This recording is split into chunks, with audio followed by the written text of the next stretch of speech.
The joy of creation. Why slow and steady wins? There was a small workshop owned by an artisan named Elias. He was known for creating exquisite hand-carved furniture that adorned the homes of the wealthy and common folk alike. Elias had spent decades perfecting his craft, pouring his heart and soul into every piece he created. Each day, he would retreat to his workshop, where the scent of wood and the rhythm of his tools against the grain filled the air.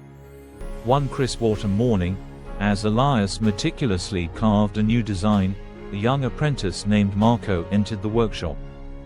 He was restless, his mind preoccupied with the latest trends and shortcuts he had seen online. "Why do you spend so much time on each piece? There are machines that can do this faster." He looked at Marco and said, "It is not just about making furniture. It's about honoring the material, respecting the process, and creating something that will last for generations. Each piece I make carries a part of me in it, my time, my effort, my love for the craft. That's something no machine can replicate." A quick break. If you are enjoying this, consider subscribing to our channel for more. Marco frowned. "But wouldn't you make more money if you worked faster?" Elias chuckled softly. "Perhaps, but what good is wealth if you lose the joy of creation? The value of what we do lies not in how fast we can do it, but in the quality and care we put into each piece. This workshop is where I find peace, purpose, and fulfillment. It's not just about making a living, it's about living a life of meaning." As the days passed, Marco began to understand Elias's philosophy.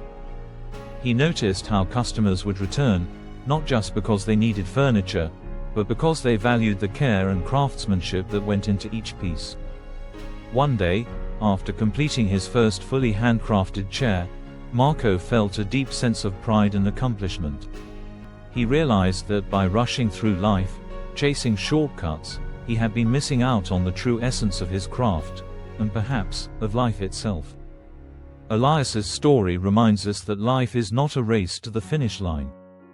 Whatever you do, whether it's your job, your hobbies, or your relationships, do it with all your heart.